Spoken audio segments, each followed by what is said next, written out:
pleasure to meet everybody. So I have known Sarah for several years. As Sarah mentioned, I've been working in the tech industry for probably over 20 years here, working for either Series A to Series D companies, as well as having been a VP at a number of public companies. And so more famously known for actually helping to take Audible, which is a public company, to a sale to Amazon, and having until recently, with my own startup, been the head of global partner marketing for Google Play, where I manage music as well as the App Store and all of the sort of partner marketing services across the board on a global basis. And so what's led me to doing AI is sort of an interesting experience.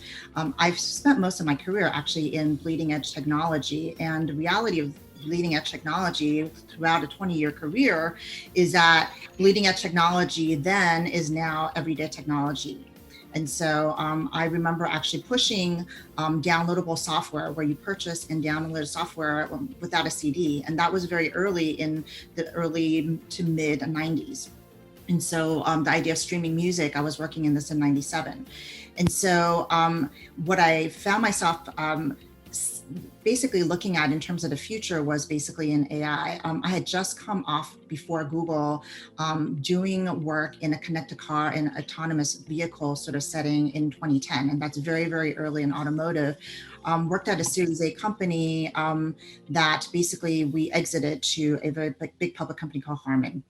And so after spending about 2 years at Google, I wanted to go back to bleeding edge tech, and what better area than basically AI and AR.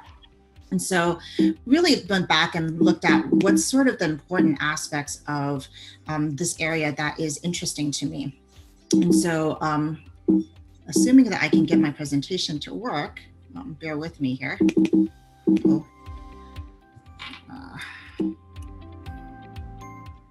That I can't make this work. Unfortunately, I'm sort of stuck on this screen. I'm going to apologize in advance here.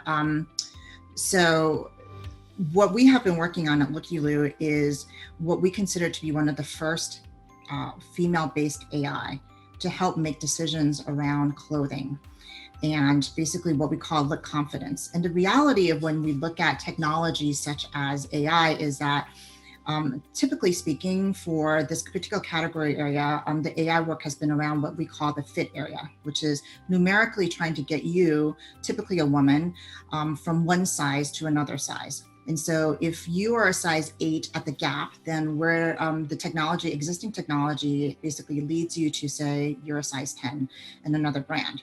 But the reality is that people aren't really looking for, and consumers aren't really looking for just fit. They're looking for look confidence, which is across 3 pillars. This idea of numerical fit, typically a little bit easier to do on the AI side, but also combined with something called shape, right? So for most women, you could be a size 8, but be a pear-shaped or be rectangular, and so things could fit differently. And then the third piece is called look confidence, which is that sort of ever scary sort of aspect of, does something fit correctly, or does it make me look good?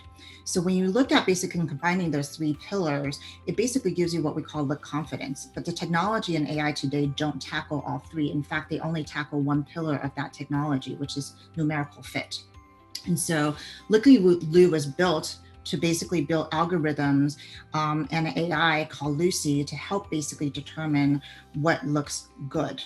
And good is a very subjective information. And so how do you teach an AI to think about what looks good?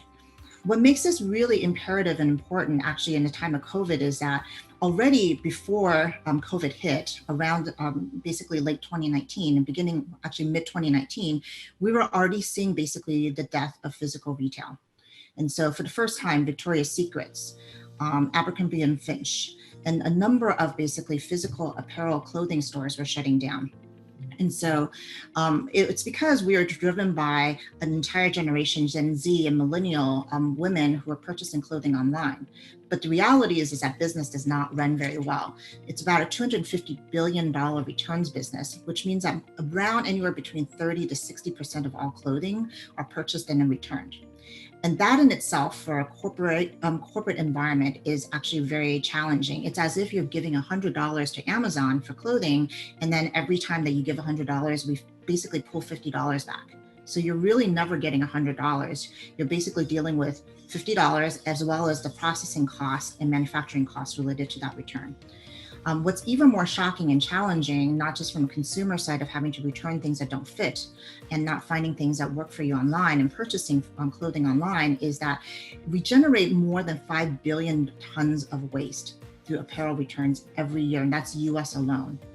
And so not only are we basically creating a tremendous amount of revenue lost to the retail apparel companies, but we're also actually generating a tremendous amount of actual environmental waste. And so our goal was to try to basically create an algorithm and an AI that would actually help make online shopping and this concept of look confidence and purchasing confidence real. And so that has been what we've been building today.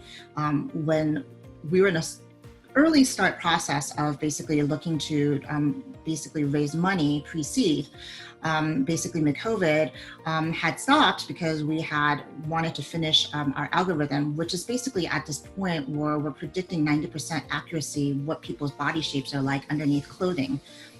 Not the type of technology company that basically forces you to stand half naked.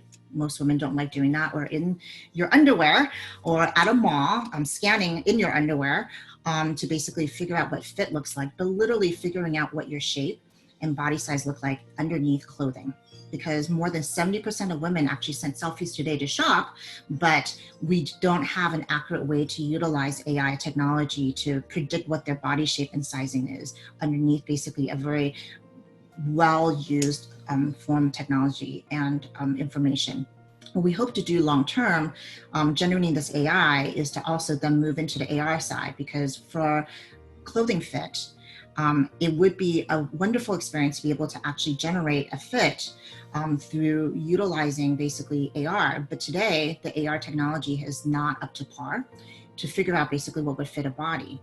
And so what we can do with millions and millions of selfies is basically not only predict body shape, but also basically render AR that would actually be less comical than what would be typically the AR today, which is basically what looks like a paper doll clothing imposed over a 2D graphic, but actually be able to calculate weight and fit and draping of clothing on pictures of millions of women to basically predict how clothing would drape on a body, versus that sort of stiff 2D sort of paper doll look that many women have experienced, or many young people have experienced playing paper dolls with.